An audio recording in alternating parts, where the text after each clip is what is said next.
Senhoras e senhores, bom dia.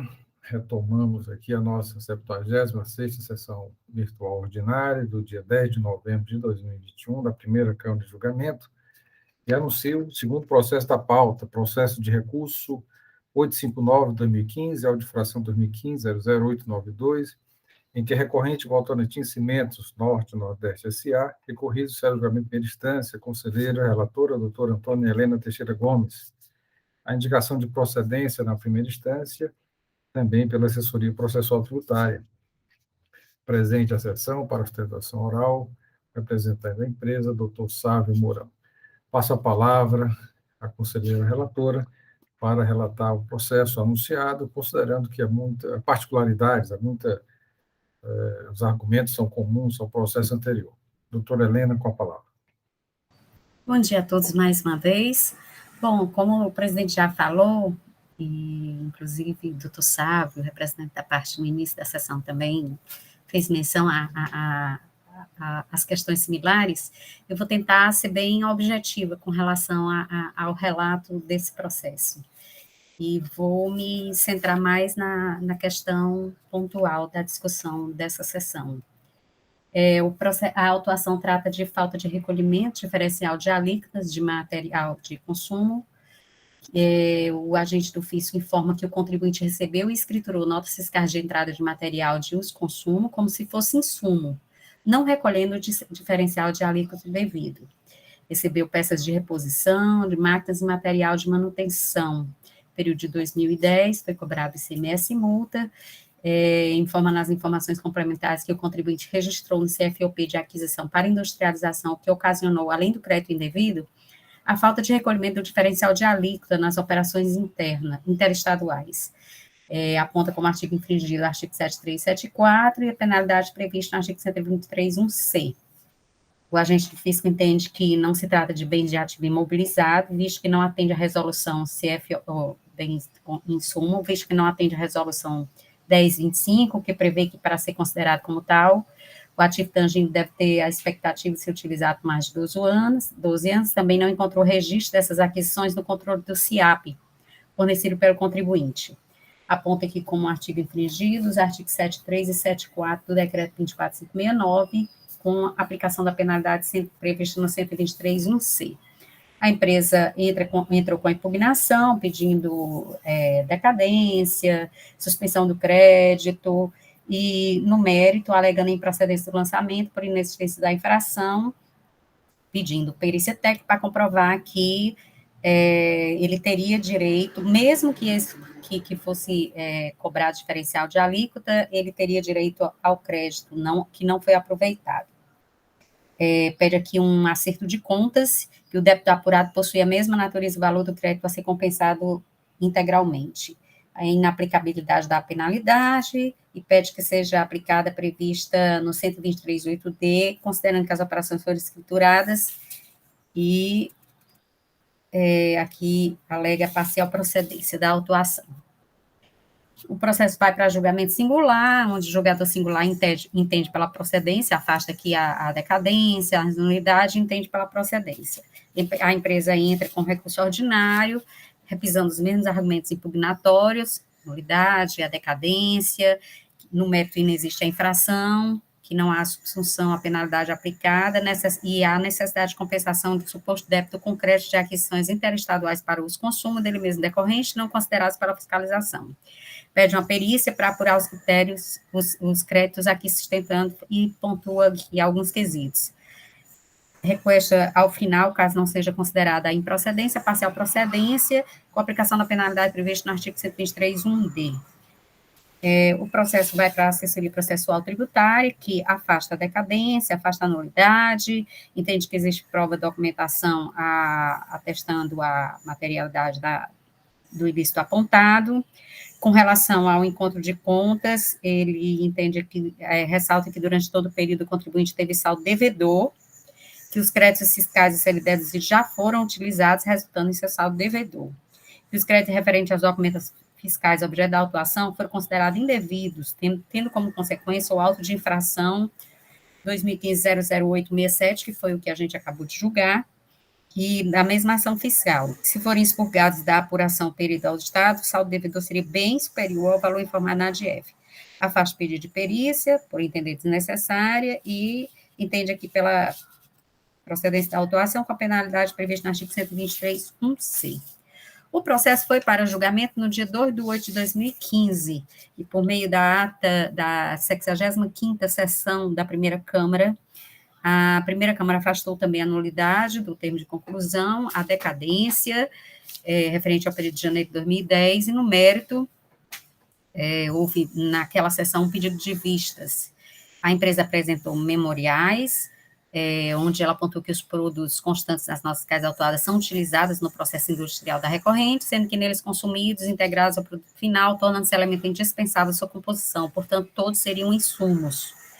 E traz aqui uma explicação, um laudo técnico, explicando aqui todo o processamento de britagem e transporte de matéria-prima para a moagem do cimento. No dia 3 de 10 de 2016, na 84ª sessão, folhas 173, o processo foi convertido em perícia para verificar quais os produtos ou mercadorias são utilizados no processo industrial, quais são peças de reposição e quais que se integram ao ativo permanente, conforme estabelecido na Lei 6.404. O despacho consta aí as folhas 175. As folhas 291 constam o laudo da perícia, esse laudo pericial, onde, em resposta ao quesito 1, identificar se possível, dentre os itens elencados nos laudos, apensa aos memoriais, quais são utilizados no processo produtivo como insumos e quais são peças de reposição. Em resposta, a perícia diz que a empresa apresentou planilha informando a vida útil de cada item, que todos se referiam a insumos, no entender da empresa.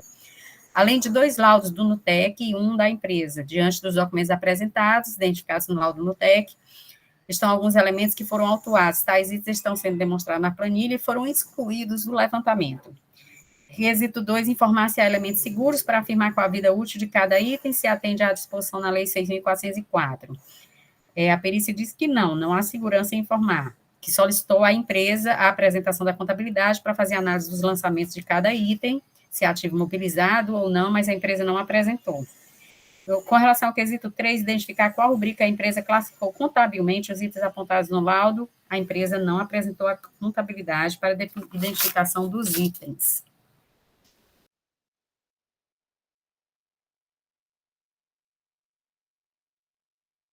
Doutora Helena, o seu microfone está desligado.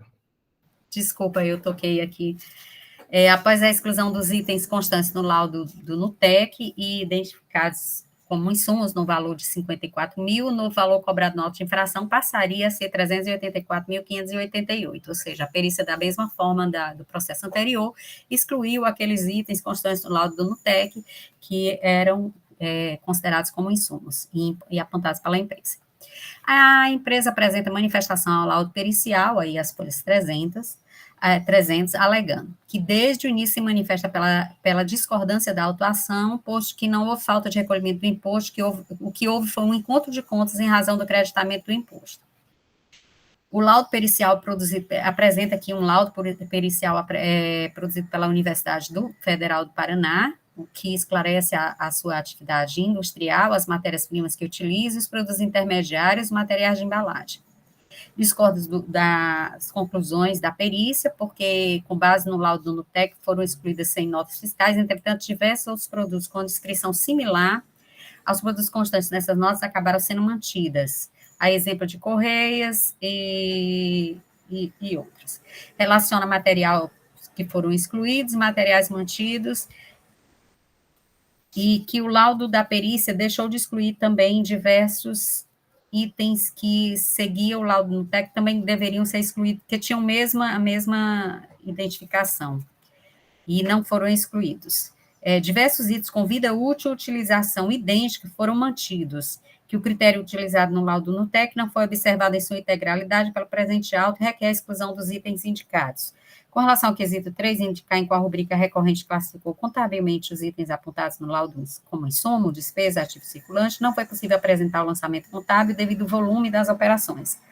E foram analisadas 227 notas fiscais com a respectiva demonstração dos lançamentos contábeis. E tem a exemplo do item a coragem, tudo mais. e traz aqui a nota fiscal 486, onde foi classificado o item por ela como insumo, que é possível identificar os itens que são produtos intermediários, que são integralmente consumidos no processo produtivo, e os produtos que entregam ativo permanente, que os insumos não precisam necessariamente integrar corporeamente o produto final, que os créditos são legítimos, estavam devidamente lançados na escrita fiscal e na contabilidade, que os produtos adquiridos são insumos necessários ao processo produtivo, ou, no máximo, compõem que integra o ativo permanente, onde, no seu entendimento, poderia ter sido feito um encontro de contas. Foi o que ela fez para justificar o não recolhimento desse diferencial. Basicamente, no momento, é isso que a gente tem a relatar. Então, as discussões aí, todo o trâmite do processo é bem similar ao processo anterior. Obrigado, doutora Helena. Passo, então, a palavra ao doutor Matheus Viana Neto para a sua manifestação. Muito bem, senhor presidente, senhores conselheiros, doutor Sávio, grande advogado, Paulinha, mais uma vez aí sempre atenta, né, Paulinha? Bem, em relação aos produtos adquiridos pela empresa, nós temos quatro tipos de produto. Nós temos os bens de ativo permanente, nós temos aqueles bens de consumo, nós temos os insumos e a matéria-prima. O tratamento dado para os insumos e a matéria-prima é o mesmo, assim como para o consumo e ativo permanente também é o mesmo, que se refere à tributação, ao crédito. Então, a empresa que utiliza os produtos que adquire como insumo, assim como matéria-prima, então ela tem direito ao creditamento do imposto e não tem que efetuar nenhum recolhimento adicional. Em relação aos insumos e bem de ativo permanente, ela está obrigada a efetuar o recolhimento diferencial de alíquota. Pois bem, com a diferença é que, em relação ao consumo, a empresa não tem direito ao crédito do ICMS. Em relação ao ativo permanente, ela tem direito ao crédito do ICMS que paga na aquisição desse produto, inclusive em relação ao diferencial de alíquota. São esses os detalhes referente às operações de aquisição realizadas pela empresa. Pois bem, no presente caso, o agente fiscal entendeu que esses bens utilizados pela empresa eram insumos, eram consumos, aliás, nem era bem de ativo permanente, porque esses bens não participam do resultado final do produto da empresa, da atividade da empresa, por mais de 360 dias. Isso é um conceito contábil, ou seja, para ser considerado bem de ativo permanente, é indispensável que esse produto participe da produção do resultado da empresa por mais de um exercício. E esses produtos, aliás, como a própria empresa diz, até no processo anterior, se desgasta, tem uns que se desgastam no prazo de 260 dias, se incorporando, ou ao entrar em contato com a matéria-prima, com o cal, não sei o quê, acaba se desgastando. Portanto, eles não podem ser considerados bem de ativo permanente, porque eles não participam do resultado da empresa por mais de um exercício. Então, não podem ser classificados. E não podem ser classificados também por conta de valores.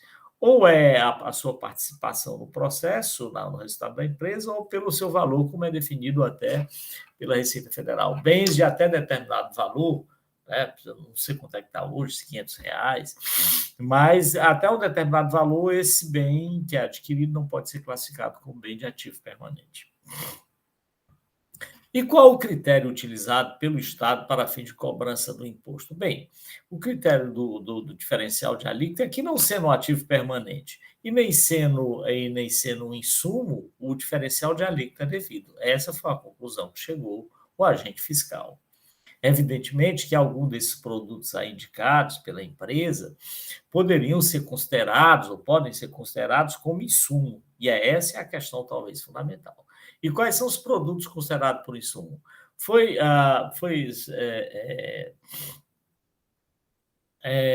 elaborado um laudo pericial, e nesse laudo pericial aí eu tenho dúvida, e a conselheira relatora pode até esclarecer, se ele levou em consideração, para a exclusão dos itens, aqueles que foram indicados como insumo pelo laudo do NUTEC. Se a perícia fez isso, então aí é claro que o raciocínio desenvolvido pela Procuradoria, e até para a questão de coerência, tem que ser igual ao outro, ao lançamento anterior, no sentido de que esses produtos indicados pela NUTEC como insumos que foram utilizados no processo, diretamente no processo industrial dele consumido, sobre eles não pode ser cobrado o diferencial de alíquota, né? Então, é somente mas o restante, todo o resto, o imposto deve ser cobrado. E é nesse sentido, então, que a Procuradoria se manifesta, senhor presidente, excluindo as preliminares, claro, e até porque já houve decisão sobre a matéria. E aí ele pede também, eu não sei se já foi apreciado, a questão da penalidade de 50%, em vez de 100% do valor do imposto, que deixou de ser recolhido, ele pede a penalidade de 50%, até porque as operações foram escrituradas. A Procuradoria, nesse sentido, tem se manifestado, ou seja, de que, estando as operações escrituradas, a questão da interpretação, e aí me parece que é caso mesmo de interpretação, o que envolve matéria fática, é verdade, mas é caso de interpretação, não significa que a empresa não tenha procedido regularmente. Ela procedeu de acordo com o seu entendimento a respeito desse assunto. E aí não pode implicar isso em uma penalidade mais gravosa, razão pela qual a Procuradoria, nesses casos, tem se manifestado pela sanção mais benéfica, que é com a redução do valor indicado de 50% da multa. Então, inicialmente, é nesse sentido que a Procuradoria se manifesta, senhor presidente. É isso. Obrigado, doutor Matheus. Da forma regimental, passa a palavra ao doutor Saulo Sábio Mourão, representante da Votorantim. Então, renovo meus cumprimentos, né, a todos os que compõem esta colenda Câmara. Nós sempre sentimos que é uma grande alegria estar aqui com vossas senhorias, né, para poder debater o direito tributário, sempre dando um passo à frente no entendimento da busca da verdade material. Embora esse processo seja semelhante, antes de adentrar ao mérito, queria apenas compreender, esclarecer a questão relacionada ao laudo pericial do NUTEC. Quase 10 anos atrás, quando nós estávamos estreando aqui, inclusive na primeira Câmara, né, foi o primeiro momento na vida que conheci o doutor Matheus, na época o doutor Manuel Marcelo era um dos conselheiros, né, foi um processo em que o resultado final foi a nulidade do auto de infração, né, e depois, em outros momentos, iniciou as discussões desses temas dos produtos que integram o processo produtivo industrial do cimento. Então, desde aquela época, nós vislumbramos algo bem interessante. Existe uma clara dificuldade de identificar os produtos utilizados no processo industrial, porque são produtos extremamente técnicos e específicos que fogem da naturalidade do dia a dia de todos nós. Então, carece de uma avaliação técnica de um instituto tecnológico, razão pela qual, naquele momento, pretérito, se iniciou a contratação do NUTEC para poder avaliar esses equipamentos, esses produtos, esses materiais e trazer ao CONAT uma definição técnica do que são esses produtos para daí, então, o CONAT, através de suas câmaras, poder decidir de maneira mais assertiva sobre a definição ou não desses produtos. Agora, o que acontece? Trazendo a experiência da primeira contratação do NUTEC. É um procedimento muito demorado. Existe o primeiro contato com o NUTEC. Depois do primeiro contato, existe a demonstração para o NUTEC do que se espera que se faça, com base nos quesitos formulados pela Câmara. Aí depois tem a formulação de um orçamento, tem o envio do orçamento para o pagamento, isso demora bastante tempo.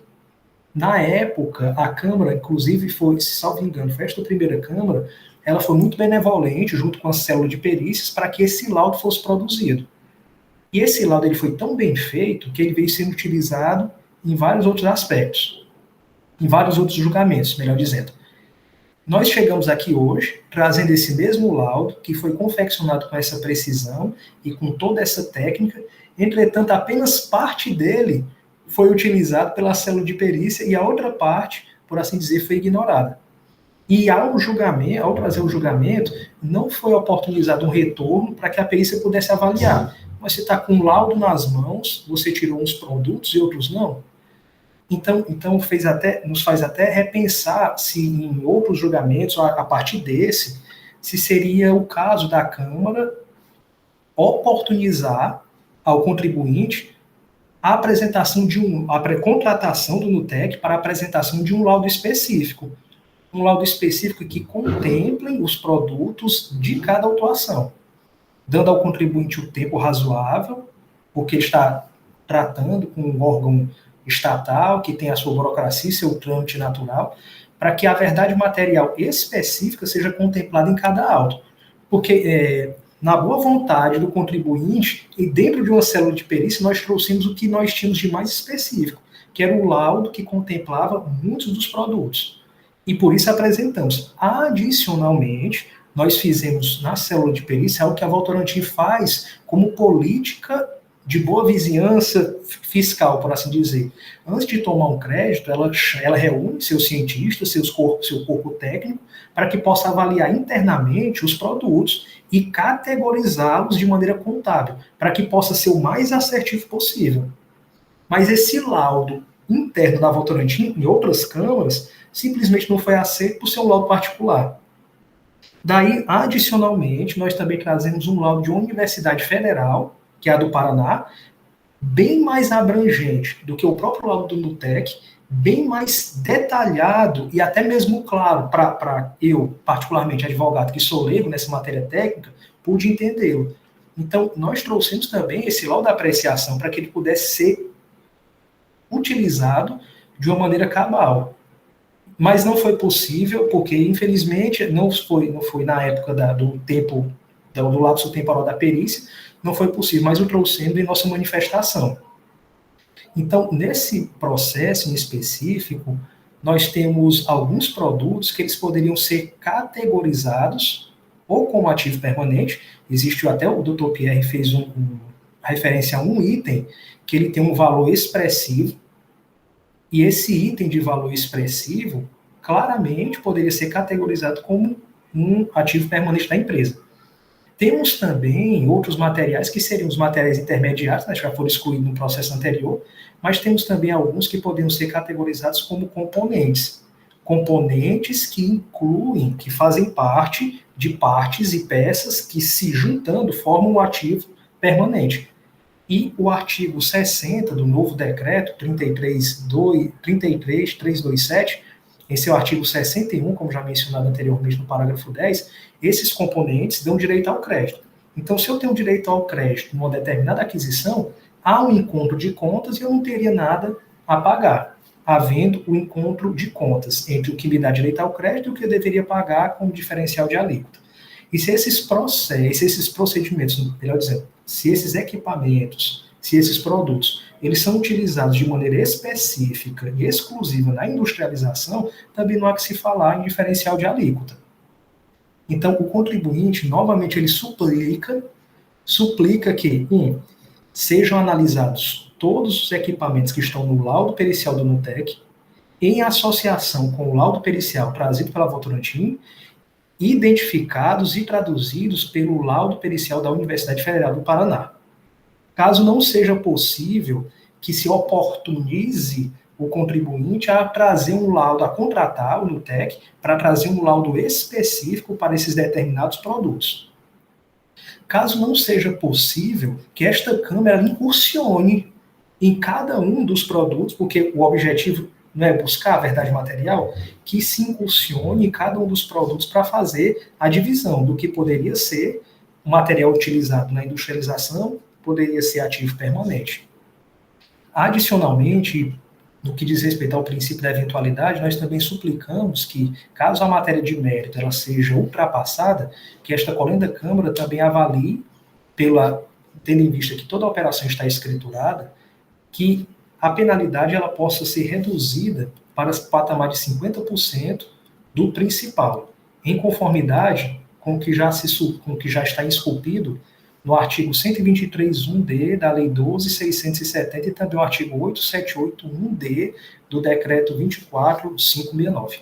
Essas são as considerações iniciais do contribuinte, nos colocando à disposição para esclarecimentos de fato, caso necessários.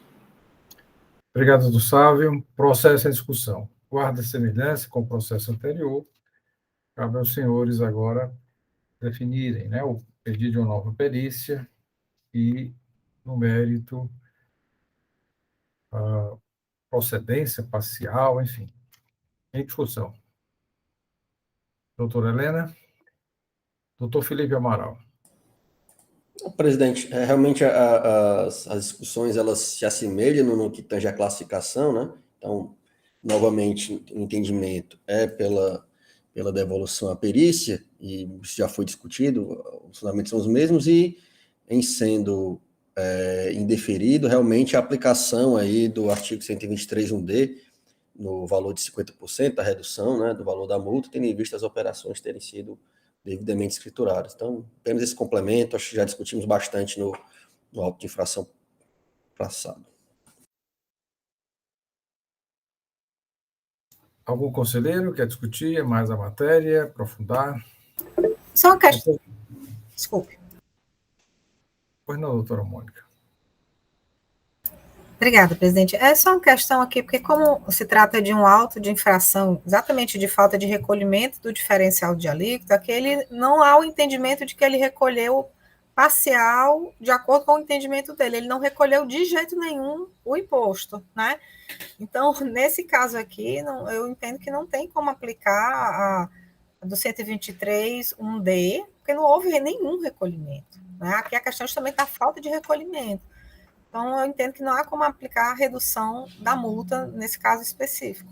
É mais ou menos nesse sentido. Obrigada. Doutor, pela ordem, doutor Falcão.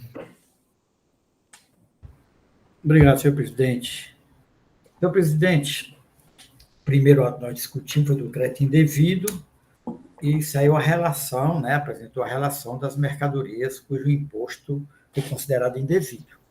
Essa mesma relação, eu fiz uma análise assim, rápida, só do começo e do final, é a relação que ampara esse auto de infração. Os produtos, ou seja, os produtos foi cobrado o diferencial de alíquota, os produtos lançados com de insumo, e a fiscalização entendeu que é uso e consumo, essa mesma relação está cobrando o diferencial de alíquota. A gente vê, inclusive, o cálculo lá no primeiro auto de infração,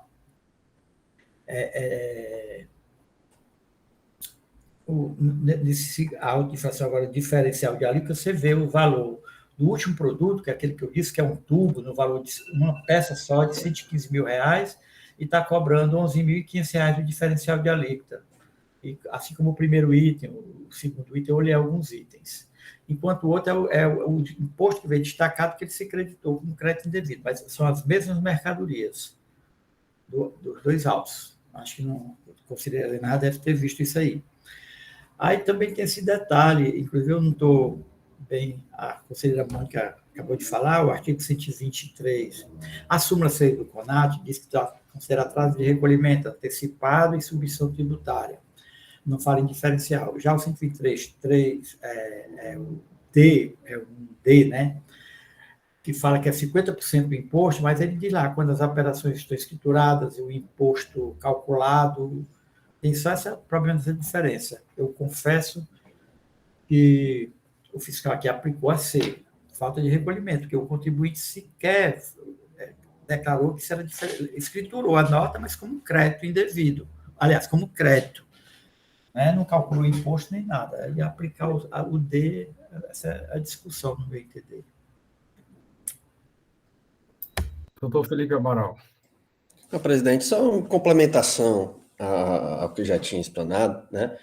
O fato do contribuinte não ter recolhido, ter feito o recolhimento do ICMS de FAO, decorreu de uma interpretação que ele deu à legislação e aos produtos adquiridos, né? A gente não pode, eu entendo o posicionamento da doutora Mônica também, mas eu acredito que a linha D do 120, do inciso 1 do 123, ele veio justamente para dar um tratamento diferenciado entre aquelas operações que são omitidas do fisco, e que por conta disso também não há o recolhimento, ou daquelas que são escrituradas e por motivos diversos, por interpretação da legislação, por erro de cálculo ou outra medida, o imposto não é recolhido, né? Se interpretarmos que somente aqueles casos em que o imposto é declarado e não pago, aí não se aplica nem o D, aplica-se autolançamento, aplica-se apenas os encargos da mora. Então, por esse motivo, embora não tenha havido destaque do ICMS de FAO, a operação está lá descrita, tanto que o fisco pôde identificar por análise das escritas fiscais. Então, não se pode cobrar apenas multa de juros de mora, porque o imposto não estava devidamente declarado. Mas também não se pode dar a aplicação subsidiária, né? A linha C, ela só se aplica quando não possível a D e a E. Então, não se pode, a meu ver, dar o mesmo tratamento a uma operação escriturária declarada de uma completamente omitida, que essa seria, a meu ver, a C. Então, só fazendo esses esclarecimentos complementares, pelo qual entendo que sim, é o caso de aplicação da linha D. Né? Ok, doutor Felipe. Doutor Carlos Pierre, com a palavra. O doutor Felipe já expressou, basicamente, nós já tivemos essa discussão anterior e nós já explanamos que se tivesse o imposto corretamente apurado e tudo, não precisava de auto-infração para isso, então, bastava ir lá para a dívida ativa e cobrar, porque o contribuinte já tinha lançado. Então, a interpretação dessa norma aí é justamente para esses casos, que a operação foi corretamente escriturada. Né? Eu entendo, sim, pela aplicação do 123.3D. Ok, então vamos objetivarmos aqui a nossa votação. Primeiro, é um pedido de perícia, o retorno de uma nova perícia, com fundamento do laudo do UTEC e também do laudo da Universidade Federal do Paraná. Doutora Helena, como vota? Senhor presidente, conforme já me manifestei no processo anterior que é similar a este, eu afasto o encaminhamento à célula de perícias. Vou colher os votos, até para que fique registrado, não haja nenhuma dúvida. Doutora Helena já votou. Doutora Mônica? No mesmo sentido, presidente, com a relatora. Doutor Pedro Jorge? Presidente, da mesma forma da votação anterior, eu inicio a divergência para que haja uma nova perícia. Né?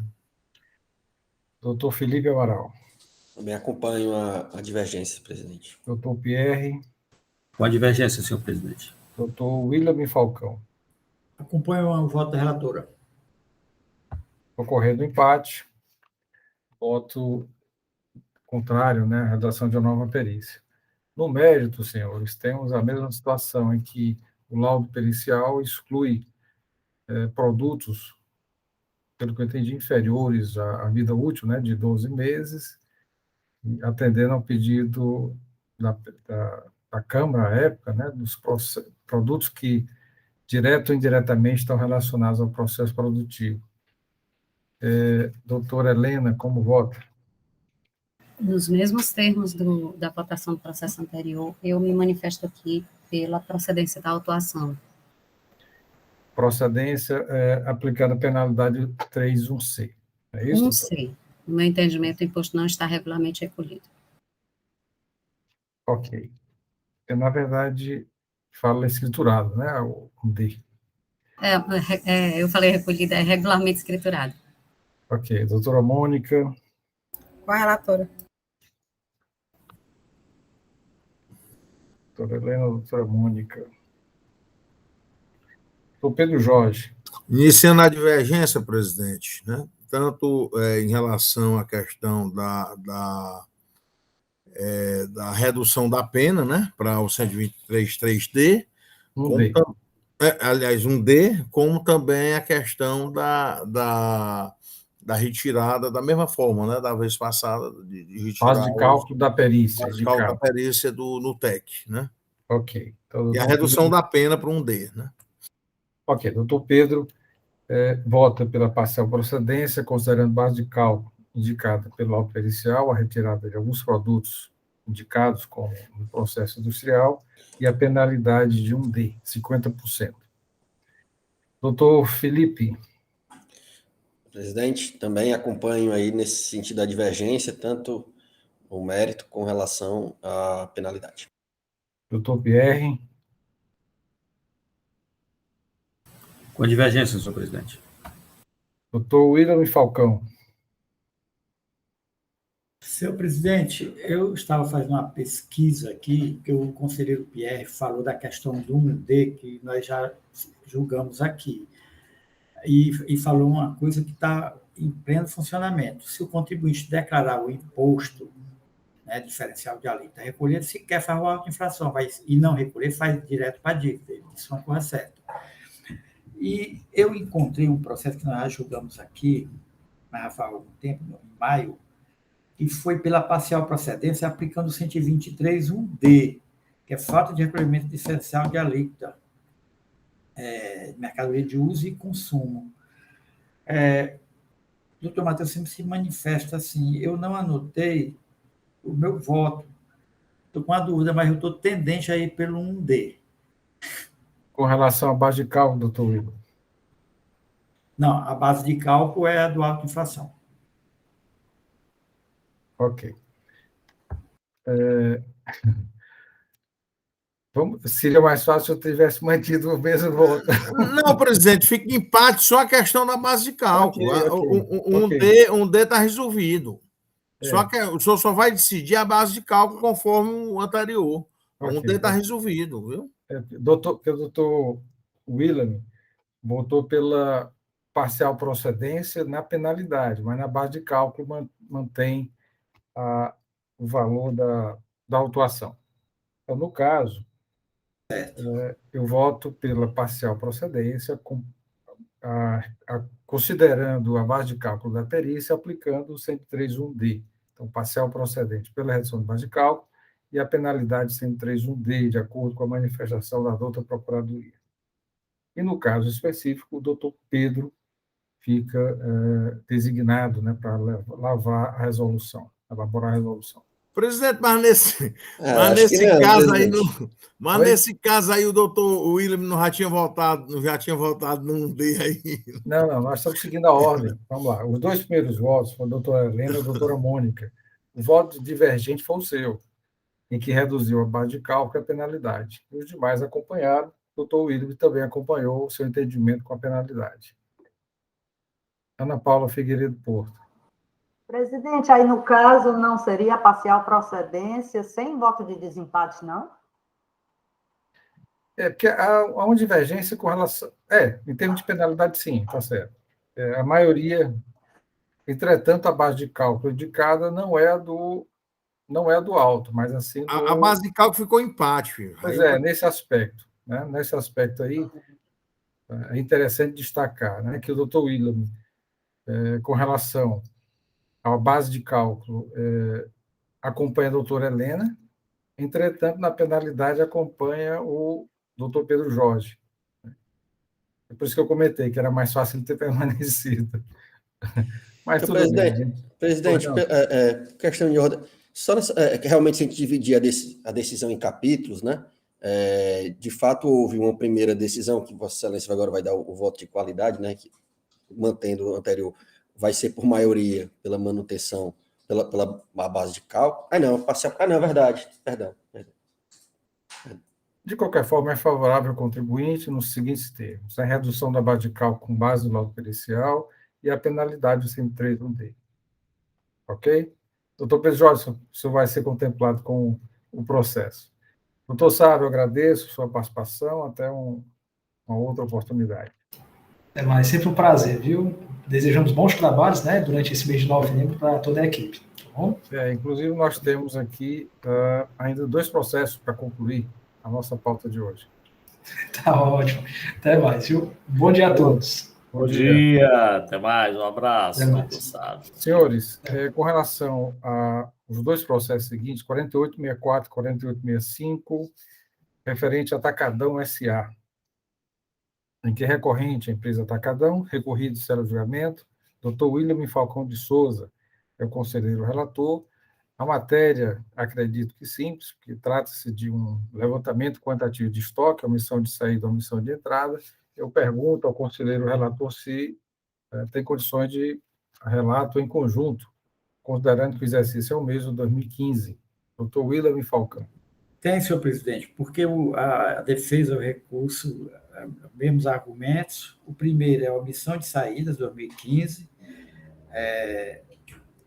ST, E o segundo é a omissão de entradas de 2015, como a ST está cobrando imposto por carga líquida, supermercado. Com a palavra. Pronto. Senhor presidente, o primeiro auto de infração, o processo 4864-2018, auto de infração 2018-10-671, quem estiver acompanhando, já vê aí na auto de infração, que traz o seguinte relato. A empresa omitiu saídas de mercadorias, opção de saídas, cujo imposto da submissão tributária já foi retido e pago, conforme demonstrado no totalizador do levantamento de estoque de mercadorias. O artigo infringido colocou o artigo 127 do Decreto 24.569 e a penalidade artigo 126 da Lei 12.670/96. A base de cálculo da omissão de saídas é 1.768.955,19. Aplicou o artigo 126, 10%, a multa reclamada de R$ 176.895,51. Nas informações complementares, o contribuinte o fiscal diz que todos os dados que serviram de base para o levantamento de estoque de mercadoria foram disponibilizados pelo próprio contribuinte por meio de seus arquivos, na FD, que foram escolhidas algumas mercadorias para efetuar o presente levantamento de estoques. Coisa salutar, porque o supermercado é astronômico, né, o número de mercadorias. Ele escolheu algumas mercadorias. Não foram levadas em consideração no SLE as mercadorias como material de consumo, ativo permanente e diferença de omissão de entrada e de saídas iguais para códigos diferentes. Ele encontrou o código diferente, aí ele tirou isso daí lá no trabalho dele. O levantamento fiscal foi apresentado ao contribuinte por meio do termo de intimação, cito o termo. O contribuinte apresentou sugestões, foram questionamentos, e ele levou em consideração e refez o SLE, que é este que agora está dando amparo à acusação fiscal. Quando o contribuinte ingressa com defesa, e preliminarmente ele requer a realização de perícia ou diligência a fim de que seja efetivamente apurado se o levantamento fiscal procedido abarca apenas operações de saídas tomadas em consideração pelo fisco no período fiscalizado. Ele está pedindo a perícia para verificar se realmente procede o levantamento fiscal, que ali só é omissão de saídas.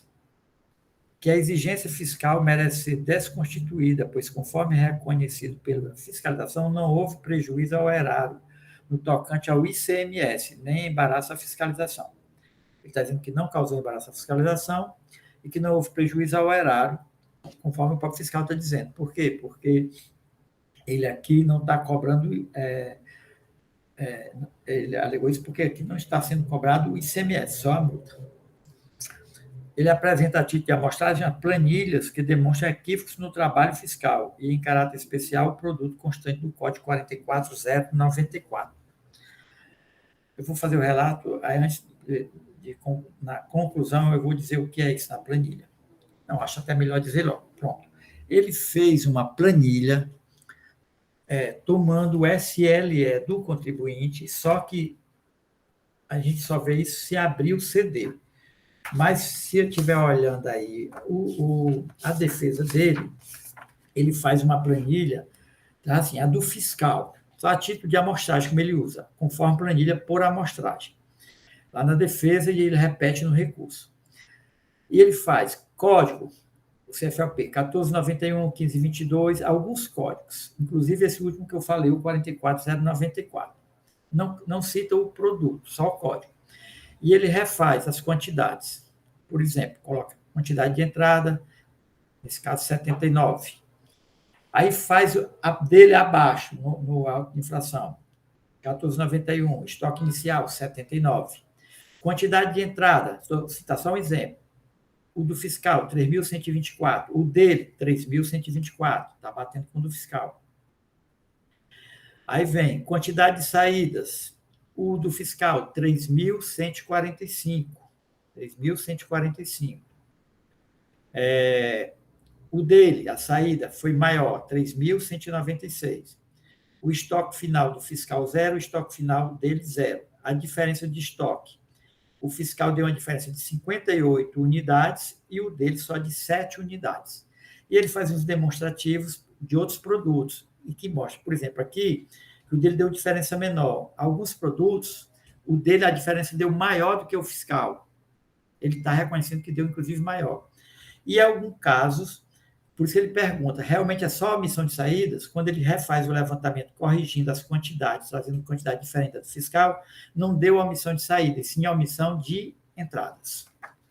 É por isso que ele faz a pergunta. Só essa, vamos para frente. Ao julgamento singular, afastou o pedido de perícia alegando a ausência na peça impugnatória de elementos probatórios concretos que suscitassem dúvidas quanto aos procedimentos adotados pela fiscalização, que não tem dados concretos. Não acolheu o argumento pertinente à multa confiscatória. Ele pede a multa confiscatória, alega o efeito confiscatório da multa. E aquele produto que eu disse sobre o código 44094, ele traz lá no demonstrativo, dizendo que deu a omissão de entrada desse produto e a omissão de saídas ao mesmo tempo, mesmo SLE, entrada e saída, responde que esse produto, a omissão de compras, apontou que o código 44094, aí ela acrescenta mais 3 números, 190 é biscoito, balduco, wafer, brigadeiro, 1 por 20, 120 gramas. Consta como omissão de saídas, nesse processo aqui. E que no auto de infração seguinte, que é o 2018-1068, consta a omissão de entrada no código 44094, mas o final, 978, biscoito, balduco, wafer, brigadeiro, 1 por 1, 120 gramas. Considerou que são produtos diferentes. Um é 1 por 28 e o outro é 1 por 1. Ele quer que seja um biscoito só e o outro são vários biscoitos dentro de uma caixa. Um problema desse tipo. O recurso ordinário, ele ingressa com recurso ordinário e argumenta que algumas mercadorias não apresentam omissão de saídas, conforme demonstrado na planilha elaborada. Ele apresenta a nova planilha e também tem um CD, os autos. Aquilo que eu já falei. Ele mostra do fiscal, mostrando que tem omissão de saída. Quando ele refaz em relação às quantidades de alguns produtos, ou dá a omissão de entradas, ou então faz aumentar a omissão de saídas, ou então diminuir, tem as 3 casos. Que a julgadora singular não enfrentou as razões apresentadas na defesa. Está alegando que ele não trouxe esses dados divergentes e que ela não levou isso em consideração. Que as operações de entradas e saídas e inventários se encontram regularmente escrituradas e contabilizadas nos livros fiscais e, por esse fato, quando muito, seria o caso de aplicação do parágrafo 1 do artigo 126 da lei. Ela está pedindo aqui a redução. 126 parágrafos, porque estão escriturados, mas se é a omissão de saída ou a omissão de entradas,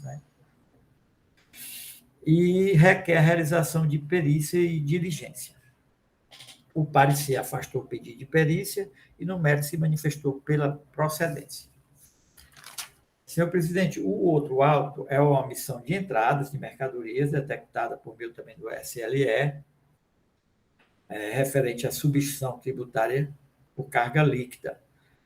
E aqui aplicou a penalidade do 123.3S, que é a omissão de entradas, mas cobrou o principal, de R$ 13.690,13. O ICMS é R$ 13.690,13.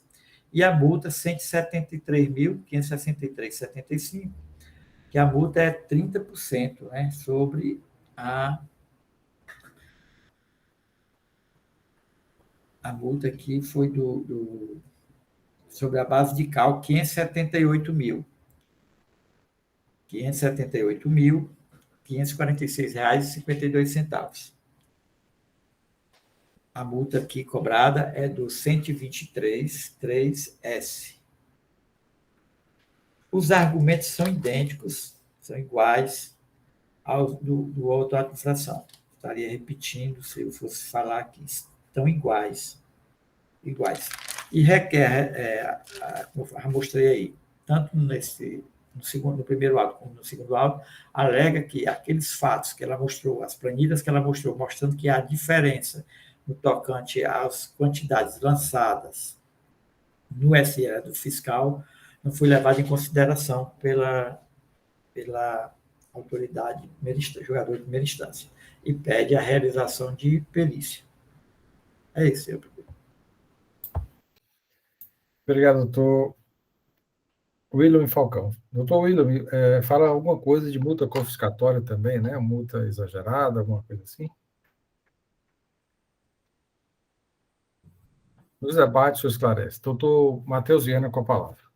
Muito bem, senhor presidente, senhores conselheiros. Me parece que esse processo, né, doutora Helena, é um pouquinho mais leve, né? Porque o outro é aquele detalhe de o que compõe ou não o processo industrial. É uma questão que o Supremo já poderia, e o STJ já poderiam ter resolvido definitivamente. Aliás, os próprios estados, quando ficam adiando a entrada em vigor do critério financeiro de apropriação do crédito, isso causa problema. Esse crédito poderia fazer algum tipo de compensação, aumentando a alíquota em relação por conta da apropriação do crédito e tal. Mas o fato é que essa história de crédito fiscal não acaba nunca, né? De o que é que tem direito ao crédito, o que é que não tem. É em estabelecimento comercial, é industrial, é na comunicação, é em qualquer atividade nós temos esse tipo de problema em relação à apropriação do crédito fiscal. Aqui, infelizmente, não é esse problema. Aqui o problema é mais simples, que o encaminhamento pelo relato do conselheiro, me parece, salvo se ele tem outra solução, é que o caso seria, então, de uma diligência, uma perícia para verificar esses argumentos utilizados por ele, em que ele disse que no levantamento não foram considerados corretamente os quantitativos de produtos. Ora, diante desse fato, aí como julgar se não foi? A não ser que o doutor William tem uma outra solução, ele diga, não, na verdade, o agente fiscal, o levantamento que foi feito está correto, esses elementos que ele indica, que o contribuinte indica, que o recorrente indica, na verdade, não corresponde à realidade, aí sim. Mas, se não for o caso, é de envio de ambos os processos, porque é o único levantamento para uma perícia, a fim de que sejam considerados esses elementos apontados pelo recorrente. Pelo menos é inicialmente assim que a Procuradoria se manifesta nesse SLE, senhor presidente. É isso. Obrigado, doutor Matheus. Processo em discussão, senhores. Doutor Falcão, com a palavra. Senhor presidente, quem tiver acesso, algum conselheiro tiver acesso, vai ver que tem um CD1 e 2. CD1 é do fiscal, CD2 é o do contribuinte, que ele apresentou desde o início. E esse CD, ele está fazendo paralelamente, paralelo mesmo, você verifica o produto e as quantidades, do jeito que eu já falei. Aí, há situações, a primeira página logo, tem a missão de saída, realmente é a missão de saída. O dele, ele concorda com a missão de saída. Aí, o segundo item, que não é a missão de saída, é a missão de entrada. Ele refaz, mas lança alguns valores diferentes do fiscal, é uma missão de entrada. Aí vem o terceiro, a missão de saída, o quarto, a missão de saída, inclusive um desses daqui, a missão de saída, deu maior do que a do fiscal. E aí o que ele está dizendo? Que não foi levado em consideração, mas ele não fala assim claramente nulidade do julgamento singular, porque ele diz assim, o julgamento singular deixou de fazer as considerações sobre isso aqui. Mas a julgadora singular diz que o SLE está aí feito e que o contribuinte não trouxe, como foi que ela disse, que documentos apenas a título de amostrar as planilhas, né? Aí diz desse jeito. Afastou o pedido de perícia, alegando a ausência na peça impugnatória de elementos probatórios concretos que suscitassem dúvidas quanto aos procedimentos adotados pela fiscalização. Eu confesso que eu estou em dúvida, que eu não posso dizer, diante do trabalho que foi feito aqui, está repetindo o trabalho do fiscal, o SLE do lado, apenas em alguns itens. Às vezes é na saída, às vezes é na entrada, tem até no inventário inicial, às vezes tem aqui uma diferença. De dizer que o do fiscal está correto e o do autor e da parte está errada. Ou seja, o que eu queria, a partir de ter trazido as notas, somados, para mostrar entradas, eu achei um pouco complicado. Eu tenho dúvida e eu acho que isso daqui tem que efetivamente, que pesa, está dizendo que não apresentou dados concretos, eu acho que o SLE, da forma aí que o fiscal fez, inclusive reconhecendo em algumas situações que a omissão de saída é maior do que a do autuante, que deve ser realmente averiguado. Nós aqui, nós como jogador, eu, qualquer um jogador, não tem condição de fazer isso. Tem que pedir mesmo, verificar na documentação fiscal se essa diferença realmente que está apontando em alguns itens, não são muitos, alguns itens, procede. Inclusive, o relatório não é tão longo, mas você vê por página que tem 2, 3 casos que não é a omissão de saída, é a omissão de entrada. E que também a omissão de saídas, já observei, página por página, em algumas situações é menor do que a do fiscal, é menor, e em algumas situações é maior, a omissão reconhece que é maior do que a que o fiscal disse. Então, eu não me sinto nenhuma confortável de dizer que o trabalho apresentado pelo contribuinte, o recurso dele não está trazendo nenhuma prova, ele está trazendo aqui um demonstrativo mostrando que há equívoco. É claro que não trouxe um documento probatório, não fez o levantamento das entradas para dizer, olha, as entradas não foram 10, foram 15, ou não foram 15, foram 20. Não, realmente não trouxe dentro do trabalho dele. Eu não vi isso aqui.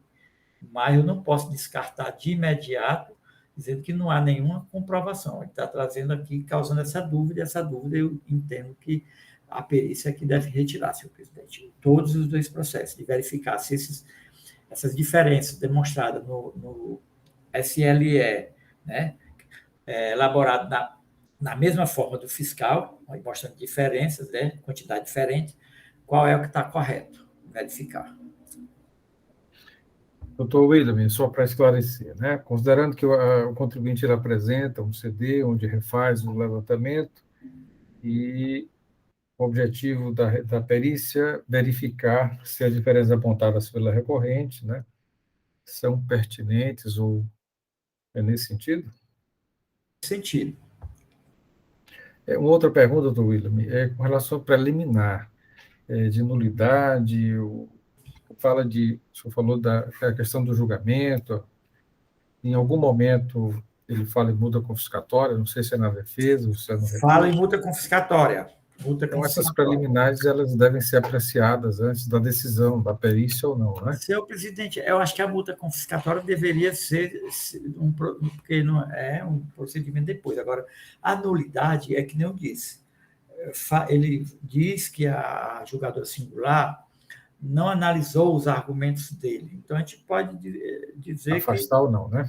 Afastar ou não, porque não está pedindo... Nem na conclusão, não vi nenhum fazendo, é nulo por isso, eu não vi. Ok. Então, com relação à nulidade de julgamento, algum conselheiro é favorável, considerando aí os argumentos, a fala do doutor William, no seu relato, que o julgador apreciou, sim, esses pontos, talvez não tenha encaminhado a perícia, né, que essa dúvida foi suscitada agora. Doutor William, com relação à perícia. Senhor presidente, eu sou favorável ao pedido a deferimento da perícia para averiguar o SLE elaborado pelo contribuinte nos moldes da fiscalização e verificar se aqueles itens que ele está apontando como divergente, ele grifa, ele coloca em negrito, se procedem. Se proceder, ele apresentar o SLE ajustado, né? O SLE corrigido. Ok. Algum voto sentido contrário, senhores? Então, como vota o doutor William, considerando aí essa preliminar afastada e também o pedido de perícia, né? O senhor já manifestou, mas vamos formalizar. Afasta preliminar de nulidade, né? Vamos levar que está alegando que não levou em consideração, né, o Trabalho, da fiscalização, dizendo que o fiscal não teria trazido documentos probatórios. Algum voto sentido? Desculpa, doutor William. Pode concluir. E converteu o processo em redação de perícia. Algum voto sentido contrário, senhores? Não tendo esta Câmara, por decisão unânime, afasta preliminarmente a nulidade suscitada, o julgamento em distância, ou não a perícia, né, solicitada na defesa, e resolve também, por decisão unânime, converter o curso do processo em relação de perícia para verificar as diferenças apontadas pelo recorrente, que constam, né, na sua defesa, para elaborar um novo SLE indicando divergência do indicado pelo agente fiscal. Senhores, assuntos gerais, algum assunto a ser tratado, discutido nesta sessão? Não tendo, então já convoco os senhores e senhoras para a 77ª sessão ordinária, dia 11 de novembro, em que teremos 2 processos da relatoria da doutora Mônica Maria Castelo e Extratura Asfaltos S.A., e dois processos também da empresa Extratura Asfaltos S.A., relatoria doutor Pedro Jorge. Nada mais havendo a tratar. Desejo uma boa tarde aos senhores e até amanhã, se Deus quiser.